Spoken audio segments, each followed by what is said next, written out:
Kwa hivyo ni wewe, hapana mwingine kama wewe. Wewe ndiye Mungu mwema katika hali zote. Wewe ndiye Mungu unayetawala. Wewe ndiye Mungu unayeinua walio wanyonge. Unatengeneza wale ambao wamedharauliwa, unawainua na kuwaweka katika viwango vingine. Ni wewe peke yako katika maisha yetu, ni wewe katika ibada hii, ni wewe katikati ya mioyo yetu Baba. Tunakuinua wewe peke yako Yesu, tunakupa sifa ni kwa sababu ya upendo wako, tunakuhimidi wewe kwa sababu ya wema wako Bwana. Ni nani kama wewe? Hakuna mwingine katikati yetu, ni wewe Baba. Tunakualika, tunaalika uwepo wako, tunaalika nguvu zako, Roho wako Mtakatifu akaweza kutawala, akaweza kuchukua ushukani katika ibada hii, ya kwamba Yesu tunapoenda kusikia neno lako, wacha neno lako lipate njia, neno lako lipate nafasi, neno lako likaweza kutujenga, neno lako likatuokoe, neno lako likatuponya magonjwa. Kwa neno hili tunapata uhai, katika neno hili tunapata nguvu mpya. Kwa hivyo ni wewe Yesu, ni wewe peke yako, wewe ambao unastahili kuabudiwa, kupewa sifa. Hivyo ni kwa sababu ya maisha yetu, maana Bwana umetupenda, umetujali Baba, umetuweka leo hii tuko wazima, tuko na nguvu, tumekuja kusikia kutoka kwako. Umeandaa neno kwa ajili ya maisha na hata kwa ajili ya mioyo yetu. Bwana, pokea sifa zote, pokea utukufu na heshima, maana unatawala. Asante Baba, asante Roho wa Mungu, asante Baba, unachukua nafasi ndani ya mioyo yetu. Wewe Mungu unatuzungumzia na unatunemea kwa njia yako, njia ambayo tutaelewa ya kwamba wewe ndiye Mungu unayenena nasi, unayetuona, unaturekebisha na hata unatuzungumzia. Utukufu na kurudia wewe, maana unatupenda. Asante kwa sababu ya upendo mkubwa namna hii. Asante kwa kutujali Bwana, asante kwa kutuweka huru siku ya leo, asante kwa kutupa neema na kifana inakupendeza. Kwa hivyo hatuna budi kusema asante kwako Baba Mtakatifu, katika jina la Yesu. Ninakuinua mchana wa leo kwa sababu ya neno ambalo umelikusudia kwa ajili ya ibada hii. Asante kwa ajili ya mtumishi wako anapokuja katika madhabahu haya Baba, mpe nguvu mpya, mpe usemi unaotoka juu mbinguni, na kwamba anaponena neno hili Bwana likakubalike, nasi tukaweze kulitenda sawasawa na mapenzi yako.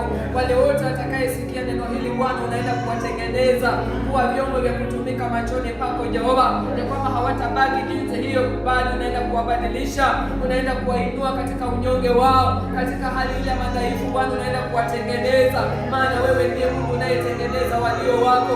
Pokea heshima zote na utukufu, maana ni wako, katika jina la Baba na Mwana na Roho Mtakatifu tunaomba na hata kuamini.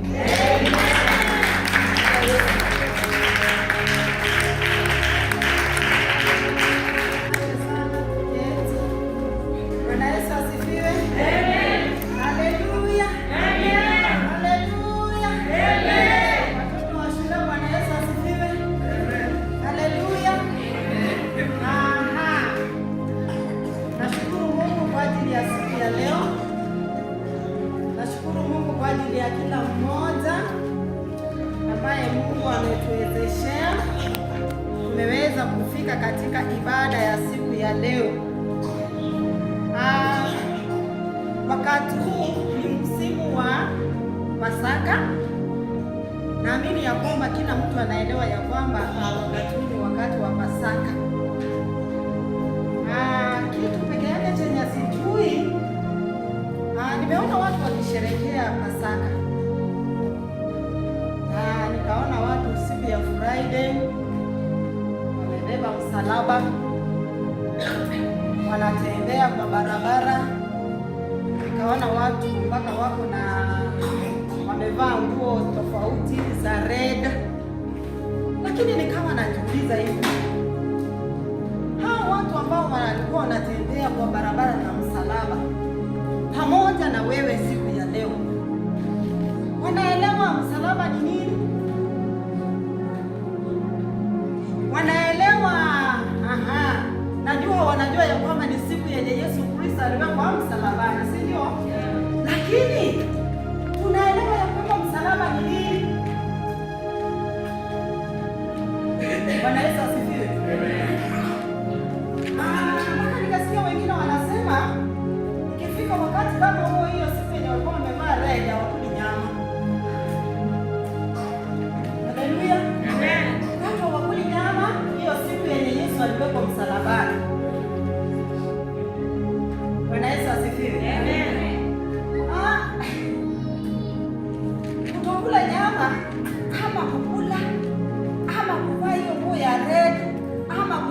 msalaba, Yesu anapokuangalia na shangaa. Hizi vitu Biblia inasema ya kwamba yote yalikwisha.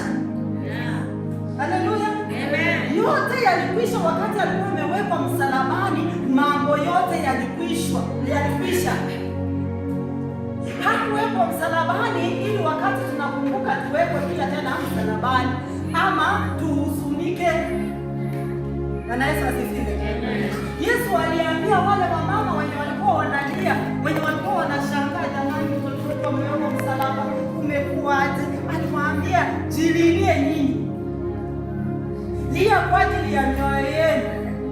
Lia kwa ajili ya wewe mwenyewe. Sio kulilia Yesu Kristo, sio kumhurumia Yesu.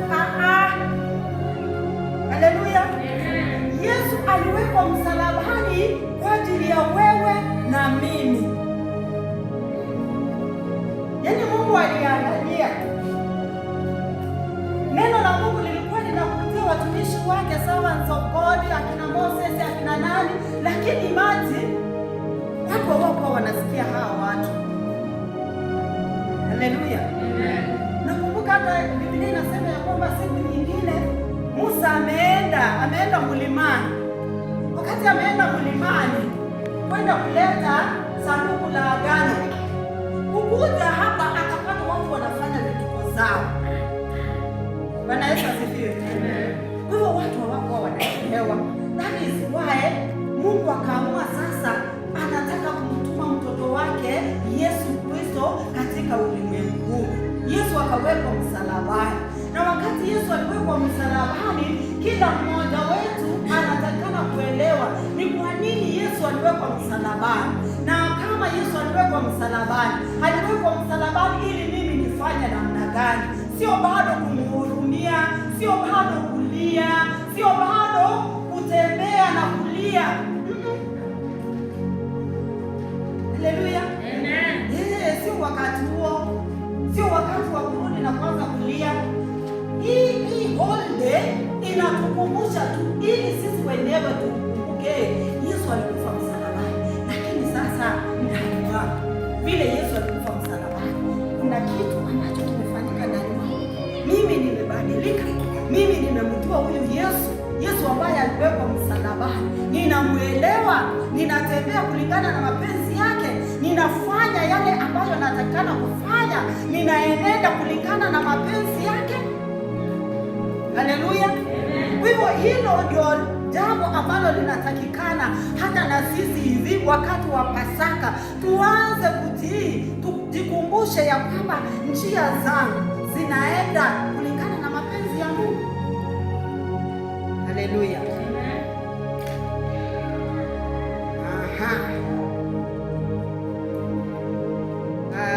Tunataka kujifundisha kidogo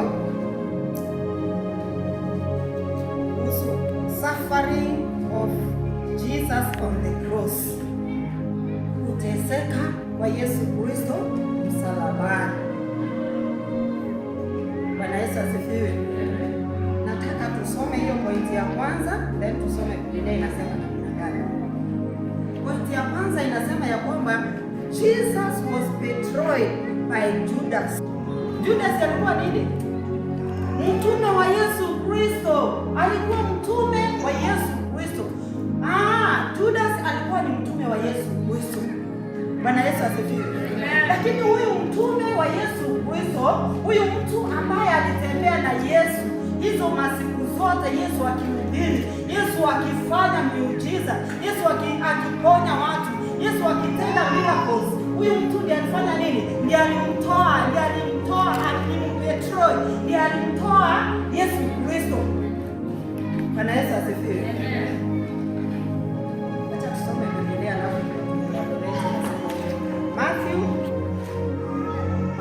Mathayo 26:21. Nao walipokuwa wakila alisema, amini nawaambia, mmoja wenu atanisaliti. Bwana Yesu asifiwe. Huyu alikuwa tu bado ni Yesu. Tukiangalia tu maneno ya Pasaka hii tunaiweza iangalia 26, Mathayo 26, 27 na 28. So wakati walikuwa wamekaa wakikula,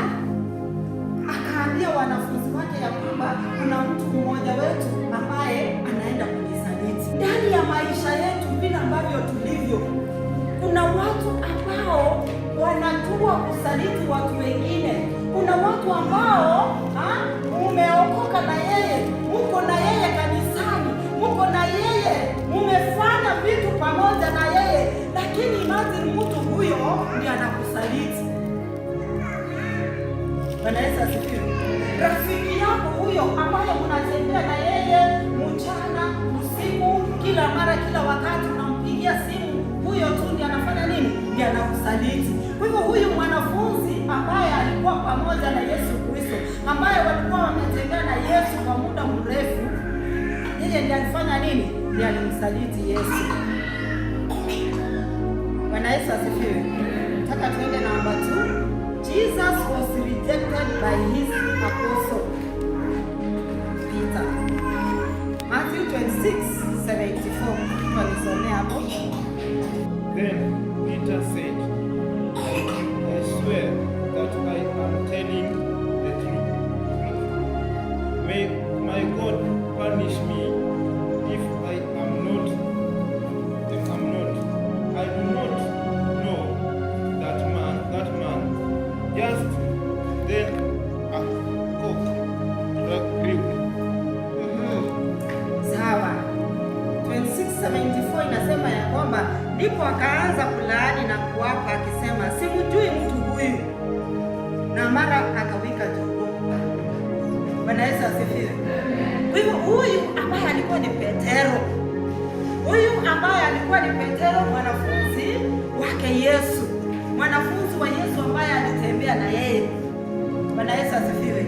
Huyu mwanafunzi pia alifika mahali akafanya nini? Akamkana Yesu Kristo. Je, wewe unafika mahali penye unamkana Yesu Kristo? Bwana Yesu asifiwe. Unamkananga Yesu Kristo? Imagine ni mara nyingi sana ambapo tunafika mahali unasema simjui huyu. Bwana Yesu asifiwe. Haumjui huyu haimaanishi ya kwamba unasema simjui Yesu. Hiyo kukana inamaanisha ya kwamba wakati unatenda mambo ambayo si mapenzi ya Mungu, wakati unatembea katika njia ambayo haimpendezi Mungu, umemkana Yesu Kristo. Haleluya. Wakati wewe ndio yule msherati, wakati wewe ndio yule mwenye ni masengenyo na mauaji, wakati ule unafanya mambo ambayo si mapenzi ya Mungu, unamkana Yesu Kristo. Bwana Yesu asifiwe. Wewe ni mshirika, wewe ni yule ambaye unasema ya kwamba mimi nimeokoka. Hata mtu akikuuliza unasema nimeokoka. Umeokoka, lakini mtu akichunguza kile chenye huo unafanya, umeokoka siku ya Sunday ama umeokoka wakati umefika kanisani, lakini kila mara, kila wakati vitu vyenye unafanya vinamkana Yesu Kristo. Na Yesu asifiwe. Wewe ndio yule mwanafunzi, wewe ndio yule Petero ambaye wakati Yesu alikuwa anamwambia ya kwamba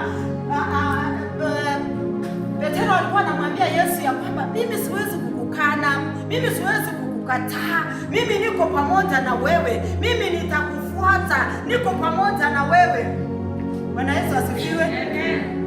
Hivyo tu ndivyo hata na sisi tunajifanya.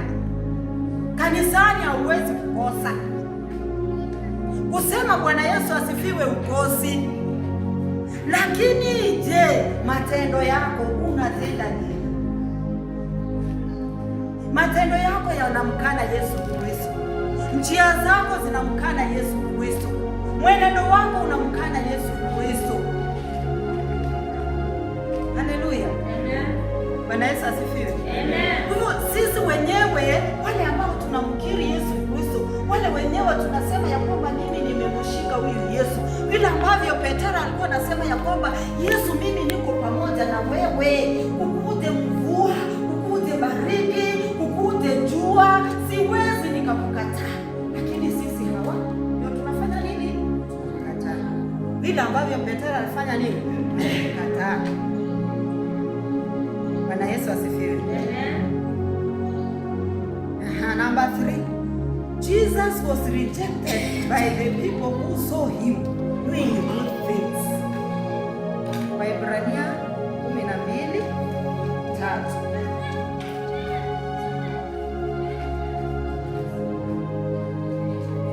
Waebrania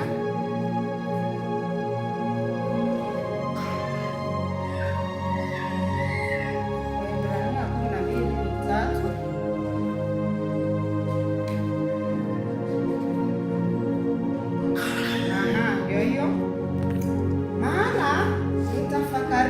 Sana yeye aliye yastahimili mapingamizi makuu namna hii ya watendao dhambi juu ya nafsi zao, msije mkachoka mkizimia mioyoni mwenu.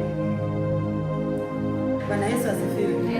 Ya kwamba wale watu ambao walikuwa wanamtoa Yesu,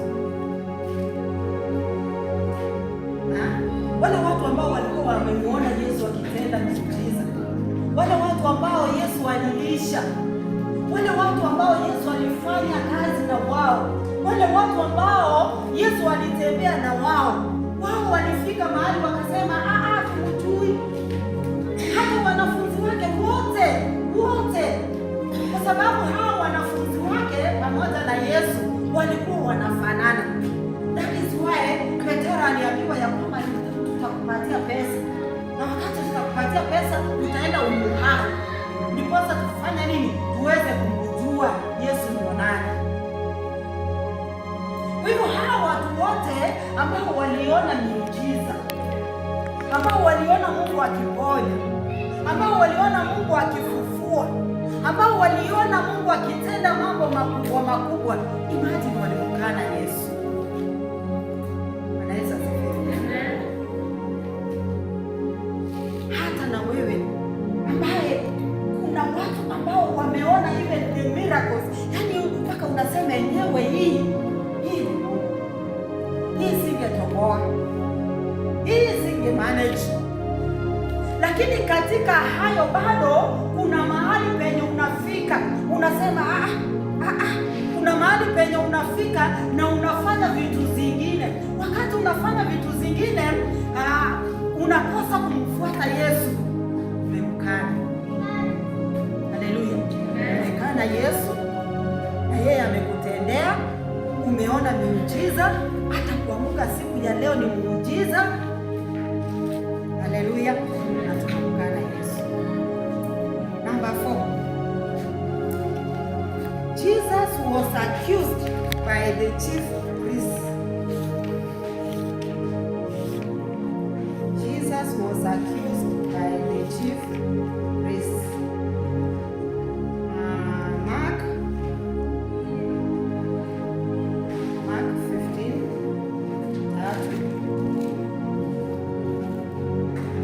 Nasema hivi, nao wakuu wa makuhani walikuwa wakimshtaki mambo mengi. Bwana Yesu asifiwe. Hawa ni watu wenye walikuwa kanisani, hawa ni watu wenye walikuwa wanahubiri kuhusu Mungu, hawa ni watu wenyewe wale watu wakubwa, wale watumishi wa Mungu wakubwa, wale watu ambao wako kanisani, wale watu ambao wanapatikana kanisani. Lakini watu hawa wakafanya nini? Wakamkataa Yesu. Na wanamkataa namna gani? Bwana Yesu asifiwe. Hawa watu ambao wameokoka, wenye wamesema Yesu ni Bwana, Yesu anaokoa, Yesu anatenda, ndio watu ambao wanamkataa Yesu. Wanamkataa katika matendo yao. Bwana Yesu asifiwe. Wanakataa kumfuata Yesu, wanatembea kulingana na vile ambavyo wanaelewa, wanaona ni kana kwamba wako sawa, na kumbe wamemkataa Yesu. Usibebe tu msalaba bure, usibebe msalaba bure na ujui. Number 5. Jesus was hated for nothing. Jesus was hated for nothing. Ni kwamba Yesu alichukiwa bure. Bwana Yesu asifiwe. Yesu alichukiwa. Tuangalie John 15:5.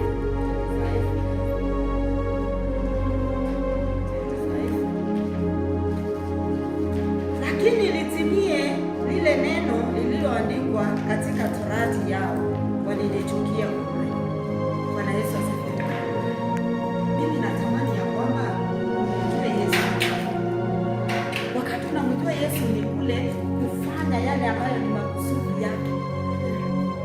Hata watu wanapokuchukia bado, lakini wewe unatembea kulingana na mapenzi ya Mungu. Wewe unafanya lile jambo ambalo Mungu mwenyewe anataka ulifanye. Bwana Yesu asifiwe. Unatembea kulingana na mapenzi ya Mungu. Bwana Yesu asifiwe. Aha. Sasa nataka tuulize hivi. Why did Jesus suffer? Kwa nini Yesu aliteseka? Kwa nini huyu Yesu aliwekwa msalabani? Ni kwa sababu gani? Ni kwa sababu gani Yesu aliwekwa kwa msalaba? Ni kwa sababu gani Yesu alichukuliwa? Ni kwa sababu gani Yesu alipigwa? Ni kwa sababu gani Yesu alitemewa mate? Ni kwa sababu gani alionyeshwa hizo madharau zote? Ni kwa nini? Bwana Yesu asifiwe. Kwa nini Yesu alipitia vitu kama hizi? Kwa nini alipitia hiyo pain? Hiyo pain ambayo inafanya watu wanafikiria ya kwamba wanapobeba hiyo msalaba ndio Mungu akiwaangalia ama Yesu akiwaangalia anasema newe hao watu wanakumbuka. Unakumbuka kule na mjauko. Haleluya. Unakumbuka na umujui Yesu. Unakumbuka tu, unasikia ya kwamba ni wakati wa Pasaka, lakini unamjua huyu Yesu. Unamwelewa, unamtambua, unajua ni kwa nini alikufa kwa hiyo msalaba, kwa nini aliwekwa kwa msalaba akatemewa mate, kwa nini alipigwa. Bwana Yesu asifiwe. Amen. Yes. Number 1, why did Jesus suffer? So that you can be forgiven your sins. Hallelujah. Jesus suffered, that is number 1. Jesus suffered so that you can be forgiven your sins by the blood of Jesus. Ephesians.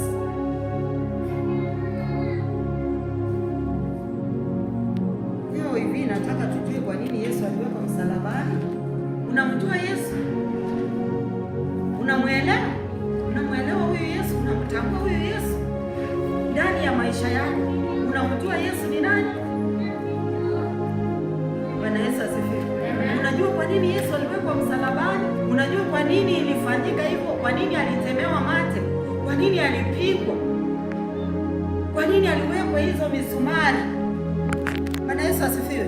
Unajua wengi wetu tunafikirianga ya kwamba kwa sababu Yesu alikuwa ni Mungu hakusikia hiyo pain, si ndio? Si ndio tunafikirianga hivyo? Hakusikia hiyo pain, si ndio? Yesu alisikia hiyo pain, hiyo uchungu alisikia. Mkumbuke ya kwamba Yesu alizaliwa kama mtu yeyote, kama wewe tu. Licha ya kuwa yeye alikuwa ni Mungu, lakini alizaliwa vile wewe ambavyo ulizaliwa. Kwa hivyo alipowekwa hizo misumari, alisikia hiyo uchungu. Bwana Yesu asifiwe. Unataka uchungu, hii uchungu yenye Yesu aliwekwa misumari, akasikia uchungu. Je,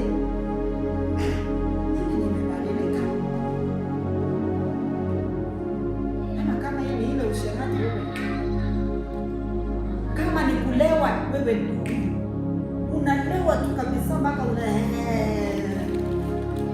na uko kanisani. Bwana Yesu asifiwe. Kama ni kulewa, umelewa yote. Kama ni kuiba, ndio hiyo kakitu kaliwekwa maana pale, ndio. Kama ni usherati, uko pale, jana ulifanya, leo uko hapa. Bwana Yesu asifiwe. Wewe uko namna gani? Nataka ujiulize, wewe uko namna gani? Yaani tukumbuke Yesu Kristo katika yale mapigo yenye alipigwa. Just imagine tu, wewe tu mwenyewe. Imagine kama ni wewe umewekwa katika hiyo msalaba, damu imemwagika kutoka kwa mikono yako, umewekewa taji ya miiba. Bwana Yesu asifiwe. Yesu akawekewa hiyo taji ya miiba. You can imagine, just imagine. Nataka kila mtu ajifikirie, nataka ufikirie vile ambavyo umekaa hapa, nataka watu wakiingie, nataka watu wasikie hili neno. Wakati unasikia hili neno, ndio unaonyesha ya kwamba umesherekea Pasaka. Kusherekea Pasaka si kwenda kulewa pale vile watu wanaendaka, wanalewa, wanakunywa pombe, wanakula, wanafanya nini. Hati ni wakati wa kusherekea. Hiyo sio kusherekea Yesu Kristo. Hiyo unasherekea vitu zako. Hausherekei kukufa kwa Yesu Kristo. Unatakana usherekea kukufa kwa Yesu Kristo katika kuokoka. Unaweza sifiwe. Umesema ya kwamba Yesu alikuwa mwanadamu kama vile ambavyo yuko mwanadamu. Alisikia hiyo uchungu wakati anawekewa taji ya miiba. You can imagine, just imagine kichwa yako umewekewa taji ya miiba, imebukwa, imeingia katika kichwa yako. Imagine hiyo taji ya miiba imeingia katika kichwa chako, imeingia katika your skin, katika hii mwili yako, imeingia ndani. Umewekewa misumari katika mikono, umehaniwa. Bwana Yesu asifiwe. Imagine wakati mtu amewekwa hivyo, wakati Yesu Kristo amewekwa hivyo, sisi ndani mwetu tumefikiria ya kwamba Yesu, unajua, alikuwa Mungu, kwa hivyo hakufeel that pain. Ilikuwa tu ni kawaida, ilikuwa tu yani ni Mungu tu alitaka tu ikuwe hivyo. Haleluya. Yani Mungu alitaka tu, yani ni njia tu ya kupitia tu. Imagine Yesu alisikia tu hiyo pain, alisikia hiyo uchungu, akasikia pain mpaka akalia. Hivyo kusherekea Jesus Christ, kusherekea msalaba, si kwenda kulewa. Kusherekea msalaba si kwenda kuchinja makuku, mang'ombe. Si kwenda katika baa unalewa hapo, watu wanafanya hata hiyo usherati inafanyika kweli kweli hapo. Sasa tunasherekea ni Pasaka, tunasherekea.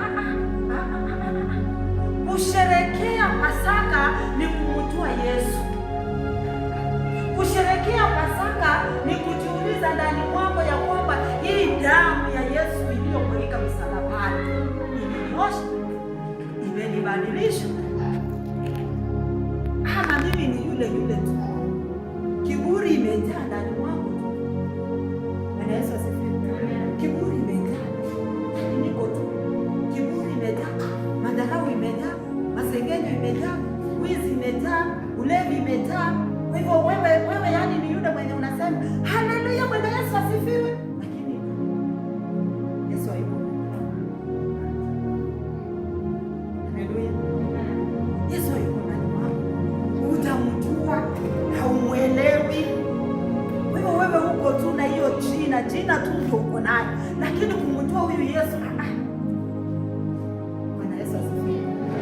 Kwa tumesema ya kwamba kitu cha kwanza Yesu alikufa msalabani ili tusamehewe.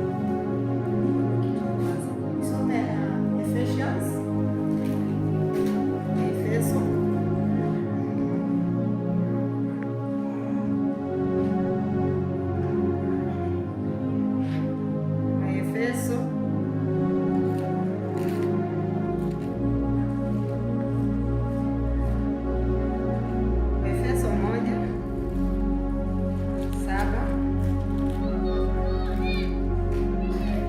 katika yeye huyo kwa damu yake tunao ukombozi wetu,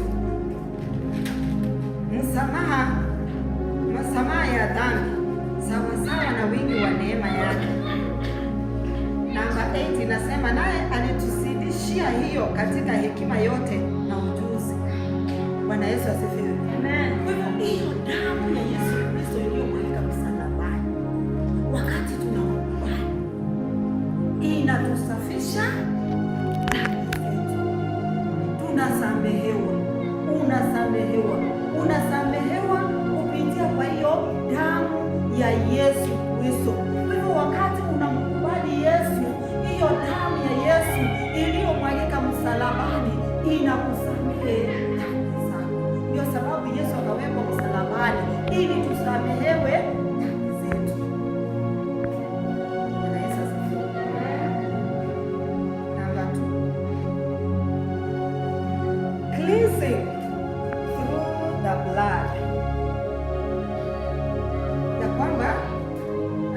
Jesus suffered to cleanse us through the blood. Bwana Yesu asifiwe. Ya kwamba Yesu alikufa ili kutusafisha. Cleansing inamaanisha kutusafisha, kuingia ndani mwetu na kutusafisha. Wakati unaombewa wokovu ni kitu moja. Haleluya. Wakati unasimama hapa unasema nakiri Yesu Kristo, unaombewa hiyo maombi. Ukiombewa hiyo maombi na ubaki hivyo, hayo utaokoka.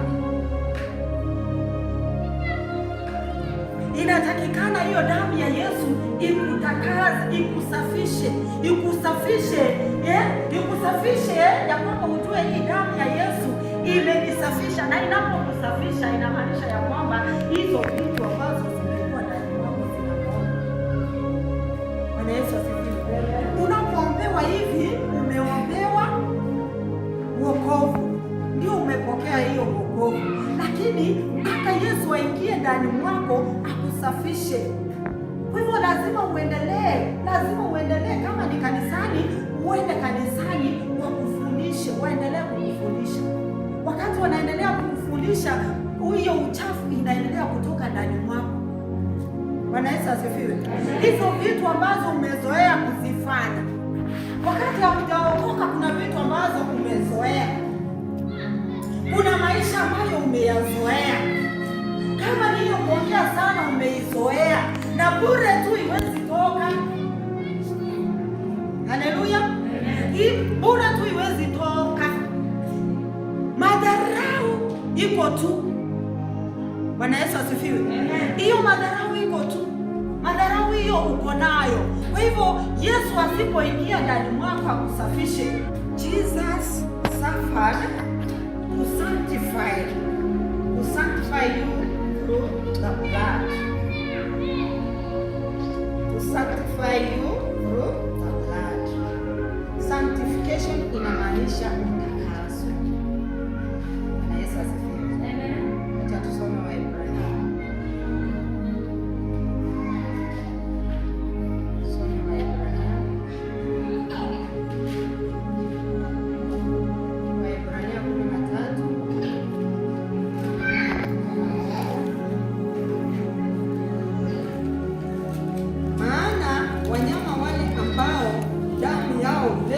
Ndani ya patakatifu na kuhani mkuu kwa ajili ya dhambi, viwiliwili vyao huteketezwa nje ya kambi.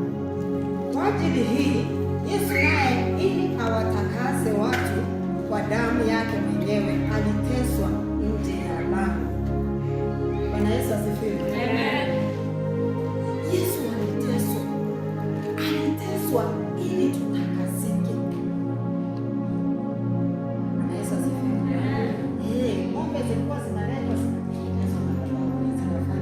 Lakini Yesu aliuawa, aliteseka, alibeba hiyo msalaba ili atutakase. Umetakasika? Umetakasika? Wewe mwenye unaingia kanisani, umetakasika? Umemjua huyo Yesu? Bwana Yesu asifiwe. Umemjua Yesu? Umetembea kulingana na mapenzi yake Yesu Kristo? Umetakaswa? Haleluya. Umetakaswa, unafuata njia za Yesu, unafuata mwenendo wake. Number 4. Jesus suffered because of redemption, to redeem through the blood of Jesus. Redemption through the blood of Jesus. Redemption inamaanisha ukombozi.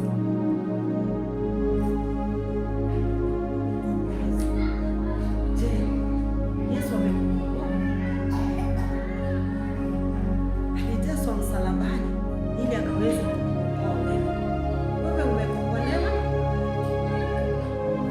Umekombolewa na hiyo damu ya Yesu? Umetakasika? Umesafishika?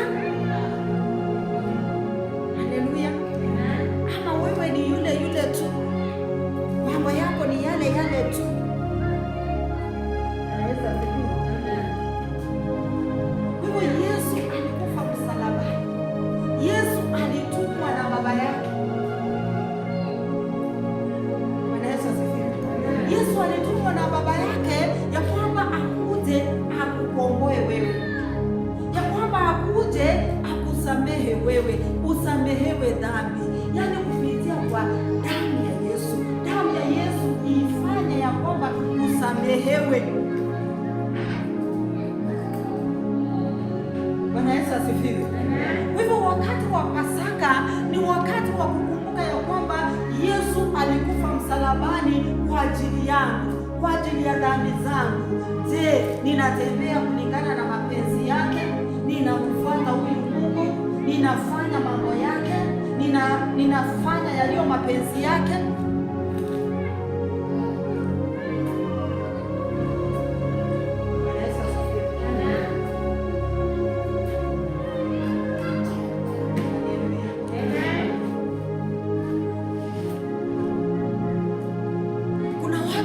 Tuko kanisani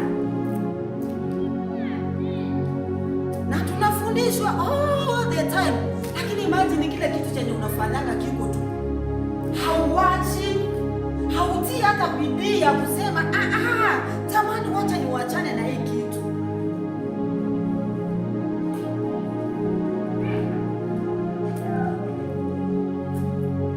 Kama ni kiburi, bado huko tu. Kiburi hiyo imekutaa tu, yaani haujatia bidii useme ya kwamba nataka kubadilika. Jamani, nataka kubadilika, nataka kumjua Yesu, nataka kutembea kulingana na mapenzi ya Mungu. Wewe ni yule tu, imagine. Yaani walikuombea wokovu ukabaki tu kusema Bwana Yesu asifiwe, hivyo tu na kuingia kanisani.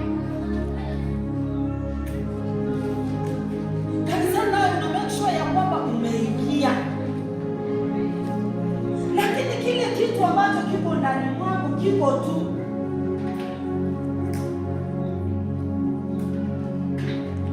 Haleluya. Wewe ni yule tu. Kitu tu kimoja tu ni kwamba unajua tu jina la Yesu, ya kwamba Bwana Yesu asifiwe, hiyo tu. Lakini mpendo,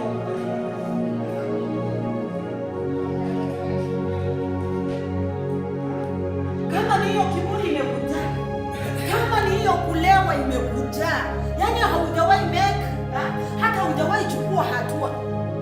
Acha niwaambie wapendwa, kila kitu chochote ambacho kiko ndani mwetu ukitaka kitoke ndani, ni kwamba lazima uchukue hatua.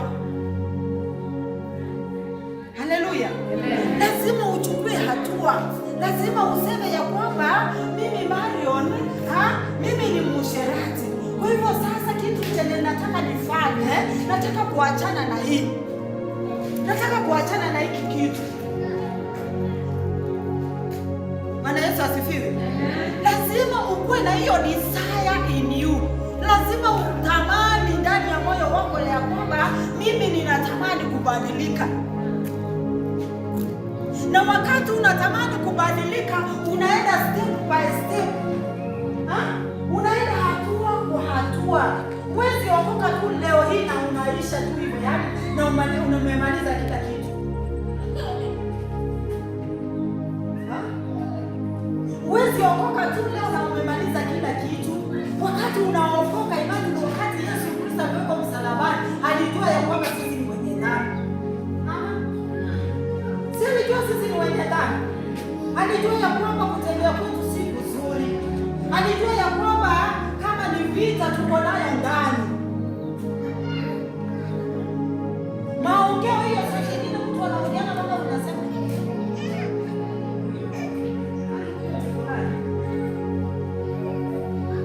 na unaona wakati anaongea ni wakati ule anaona ya kwamba mtu mwenye wanashiriki na yeye sasa hiyo anamwaga yote. Haleluya. Anamwaga yote. Akimwaga, kiwa unapita unafika mahali unasema kuna fulani anaweza fanya hivi, kuna fulani anaingiaga huko kwa nini, yaani yule ni fulani ndiye ameingia mahala pale. Bwana Yesu asifiwe. Yaani tuko tu. Kwa hivyo vile ambavyo uliombewa wokovu, hujawahi chukua hatua. Haleluya. Hujawahi chukua hatua na useme ya kwamba jamani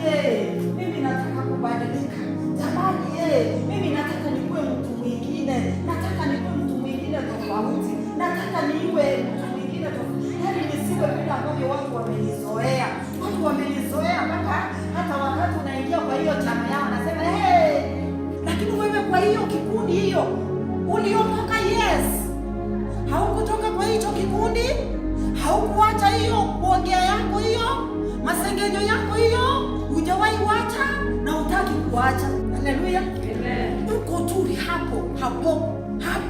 hapo. Anaweza asifiwe. Amen. Na wewe siku ya Jumapili, siku ya Jumapili unapoingia anaweza asifiwe. Amen.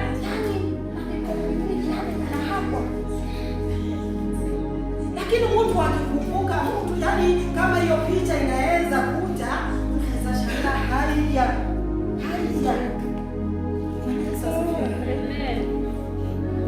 Kwa hivyo Yesu alikufa msalabani kwa ajili ya dhambi zako. Alijua ya kwamba wewe ni mwenye dhambi. Alijua ya kwamba wewe vile ambavyo uko unatembea njia ambazo hazimpendezi. Kwa hivyo alikufa kwa ajili yako wewe, akawekwa msalabani, akakubali ya kwamba waniwekee hiyo kofia ya miiba, yaani ile pain ya ajabu, wanidunge hizo misumari kwa ajili yako wewe. Sasa nataka ujiulize leo hii, hiyo misumari ambayo Yesu Kristo aliwekwa mikononi, hiyo taji ya miiba ambayo aliwekwa, hiyo kutemewa mate yenye alitemewa, je, kuna kitu ilifanya? Kuna kitu imefanya? Kuna kitu imefanya? Umebadilika? Haleluya. Umebadilika? Ama wewe ni ile yenye ukwata rudi hata tunaanza na hata vijana na hata wamama na hata wazee, hiyo the spirit of rudeness na kujiona ni kana kwamba wewe ndio umefika. Bwana Yesu asifiwe. Amen. Je, wakati umesimama hapo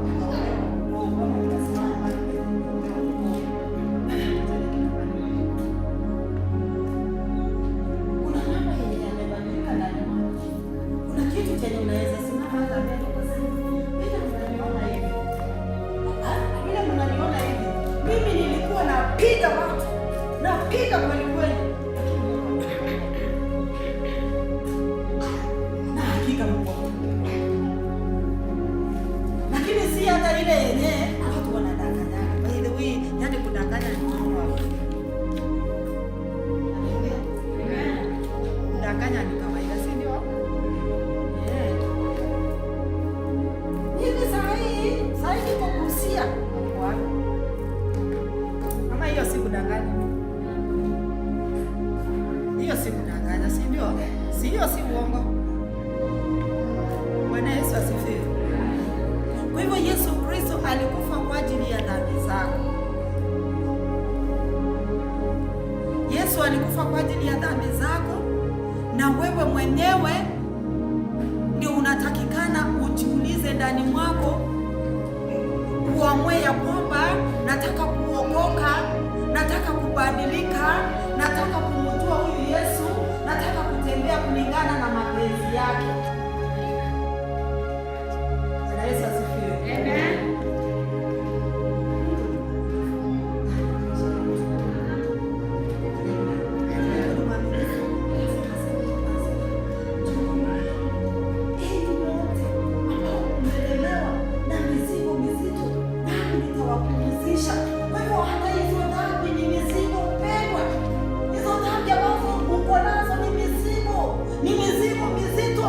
Enda kwa Yesu, mwambie kwamba hizi mizigo jamani, hii mizigo ni mzito. Hiki kitu ambacho niko nacho ndani mwangu ni kizito, nimekibeba kwa muda mrefu. Akiondoki Yesu niondolee.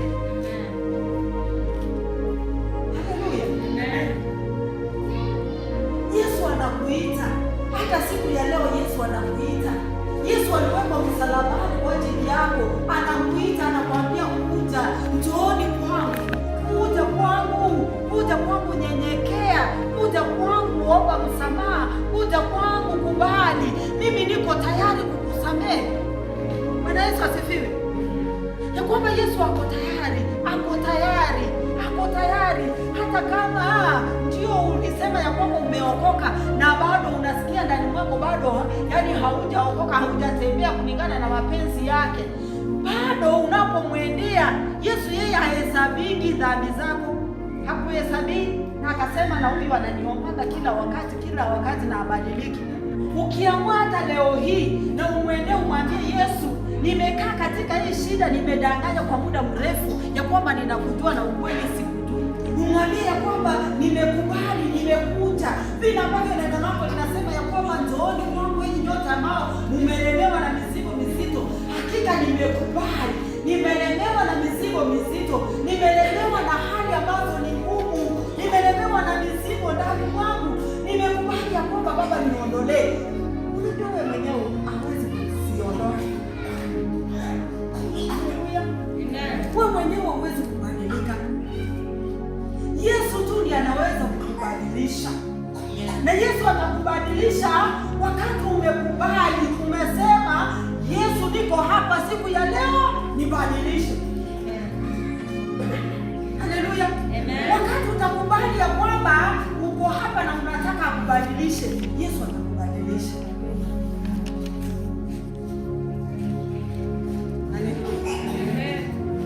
Wakati Yesu anakubadilisha, hiyo ndio sasa Yesu anaweza ona, kumbe hii kufa msalabani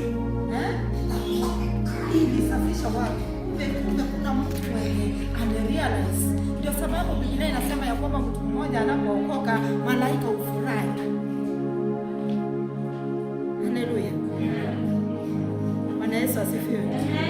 Leo hii natamani ya kwamba tumrudie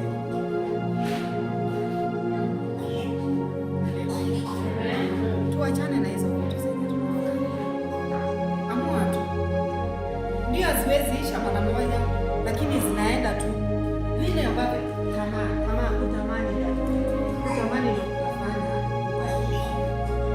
kutamani ndio kutafanya hizo vitu ziondoke ndani mwako. Kwa hiyo yule mtu ambaye anatamani, ya kwamba hii kiburi yenyewe nimechoka. Hata mzazi anaponituma, bwana, kiburi hiko siwezi enda.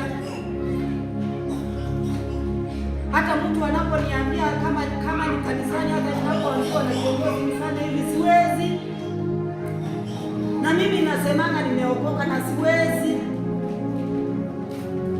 Bwana Yesu asifiwe. Mimi nasemanga nimeokoka, lakini kiburi imenijaa, hasira imenijaa.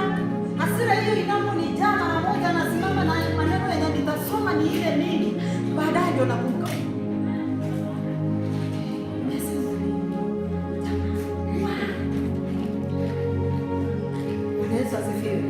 Kwa hivyo leo hii ninakuomba ya kwamba Yesu Kristo alikufa msalabani kwa ajili yako. Wale watu ambao tunaendanga sehemu zingine, wale watu ambao tunaingianga pale, unajua bado tunaingianga. Amua kufuata Yesu. Amen. Haleluya. Amen. Amua kufuata Yesu.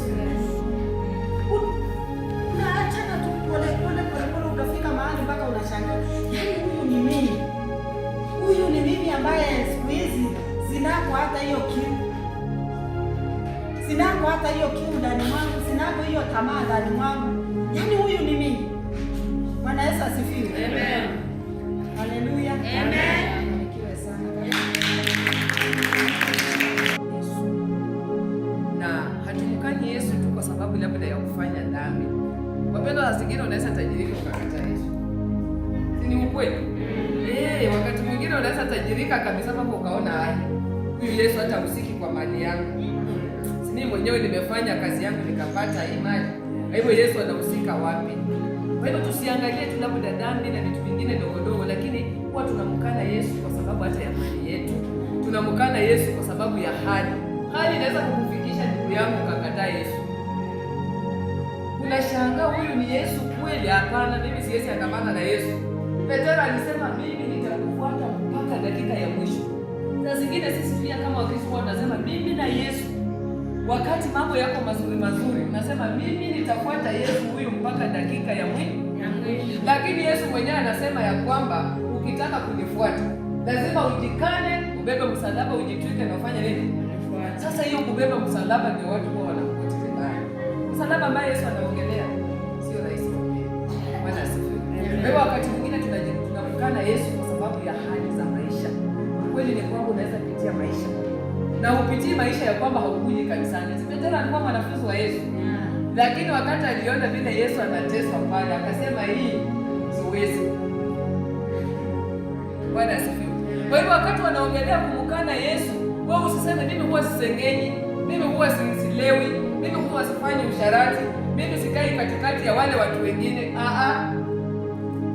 Huwa tunamkana Kristo kwa njia tofauti. Kila mtu ako na njia yake na kumkana nani? Mwingine anamkana Yesu kwa sababu wakati anapopata vizuri Yesu ndiye anamkana. Mwingine anamkana Yesu kwa sababu hali zimemfinya, magonjwa, shida, pesa, vitu zinamwandama, watoto wanamsumbua. Huyu Yesu Petro alikataa akasema kama ni hii. Kristo aliteswa ili tufanye nini? Tupone. Yesu huyu aliteseka ili watu wake wawe huru. Kwa hivyo wewe hautaji tena kufungwa tena. Hauhitaji kurudisha Yesu kwa msalaba. Wakati tunamkana huwa tunamrudisha kwa msalaba. Kwa sababu vitu zetu zinafanya tunamrudisha kwa nini? Kwa msalaba. Wewe nataka kukutia kwa leo hii. Nikiomba ya kwamba tusimame. Sijua unamkana Yesu huyu kwa njia gani? Kwa njia ya kwamba wakati umepata pesa yako nzuri iko kwa mfuko, unamsahau huyu Yesu. Wewe unamsahau kwa njia gani? Hiyo njia ndio nataka uambie Mungu ya kwamba leo hii nimefundishwa neno lako. Na tuko kwa msimu wa Pasaka. Hata tukitoka hapa leo watu bado wanaenda kusherekea, kesho bado watu watasherekea. Wakati unasherekea huyu Yesu ya kwamba alikufa, wewe unamsherekea kwa njia gani? Kwa njia ya kujificha, kwa njia ya kumukana, kwa njia ya kutomkubali, unamsherekea kwa njia gani? Na unaambia Mungu hiyo. Usiambie Mungu ile ambaye ni wewe sio sehemu yako. Bwana asifiwe. Kama wewe sehemu yako sio ya usharati, wewe inafanywa na mlisho wetu wa mbele na juu. Baba mtakatifu, katika jina la Yesu, ninakuinua kwa sababu wewe ni mwaminifu. Wewe sio mwanadamu ukasema uongo. Kila wakati uko nyuma ya neno lako kusema ndio na amina. Asante kwa sababu ya neno lako Bwana mchana wa leo. Neno hili limekuja kwa wakati na kwa sababu ya mioyo yetu. Asante kwa kutuponya Bwana. Asante kwa kutuokoa Jehova. Asante kwa yoyote ambaye anasikia neno hili, ambaye anaenda kulitenda Baba wa mbinguni. Unajua ya kwamba hata baki jinsi alivyokuja, lakini wewe Mungu unamuinua. Unainua viwango vya maisha, unamtengeneza kuwa chombo katika huduma, unamtengeneza kuwa chombo mahali pale kazini. Wewe ni Mungu, unampa promotion katika kazi hiyo, unaongeza mishahara yake maana amekuwa mtiifu kwako. Baba, unasema ya kwamba hautawawacha walio wako, bali hautapungukiwa chochote kwa ajili ya wao. Asante maana unawatenda mema. Asante kwa sababu unawatengeneza. Asante maana Yesu unawainua, unainua jamii na familia zao. Watoto wao wanabarikiwa, vizazi vyao vinainuliwa Baba. Mahali pale katika nyumba zao unaonekana, wanakuwa vichwa popote wanapoenda, wala sio mikia, kwa sababu umesema watoto wao wanakuwa hodari katika dunia hii, wanapata nafasi nzuri katika shule na hata katika ofisi, maana wewe ni mwema. Pokea sifa kwa sababu wewe unatutendea Baba. Wewe sio mwanadamu. Asante kwa sababu umetenda mambo makubwa magumu tusiyoyafahamu Bwana. Tunakuinua kwa kutusamehe dhambi, maana kila wakati kama wanadamu tunakosea kwa kusema, kwa kutenda na kwa kuangalia. Baba, tusamehe mahali popote ambapo tumetenda kinyume. Tusaidie kutembea katika njia zako Baba, ili Bwana utukufu ukaweze kukurudia wewe. Asante kwa ajili ya ibada hii. Asante kwa sababu ya wote ambao wamekuja. Asante kwa wale ambao wamelemewa na mizigo. Unasema ya kwamba wewe unawapumzisha mizigo yao, maana mzigo wako ni mwepesi na njia yako ni laini. Pokea sifa, maana Yesu unawatendea. Asante kwa sababu ya wale ambao hawajakuja mahali hapa.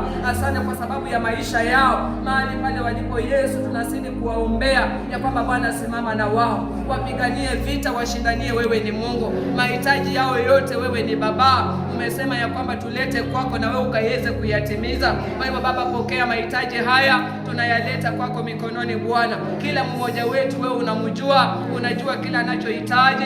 unajua kile ambacho amekosea, unajua kile ambacho kinamsumbua katika maisha yake. Baba, ingilia kati ya kila mmoja wetu, kahusike katika maisha yetu Baba, maana umesema ya kwamba mipango yako siyo yetu na njia zako siyo zetu Baba. Mipango yako ni mipango mizuri, unatuwazia mambo mazuri Baba, unawawazia mema, unawawazia kubarikiwa, unawawazia kupona, unawawazia kuwainua katika huduma, ya kwamba wawe watu wakubwa, watu ambao wanaheshimika na mataifa Baba. Hayo ndio mawazo unayowaza juu yetu. Pokea sifa zote, maana unatenda. Asante kwa sababu ya kila mmoja wetu.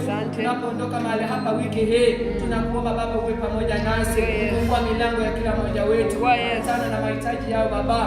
Fungua malango ya pesa, fungua malango ya kazi, ya hata kwa ajili ya kanisa hili, wale ambao wamesimama kila wakati kuchangisha Baba, usiwawache wakalemewa, usiruhusu magonjwa katika maisha yao, usiruhusu hali ya umasikini katika familia zao, lakini Bwana ukaruhusu utajiri kwa sababu wamejitolea kwa ajili ya kazi hii. Ruhusu uzima katika miili zao kwa sababu wamesimama na kazi hii Baba. Usiwache roho ya ufukara ikawaandama, lakini ukaachilie roho ya ufanisi, maana fedha na dhahabu ni zako Baba, na wewe ni Mungu unapeana. Kwa hivyo peana kila mmoja wiki hii kulingana na utukufu wa utajiri wako, kulingana na haja ya moyo wake, na sifa zitakurudia wewe.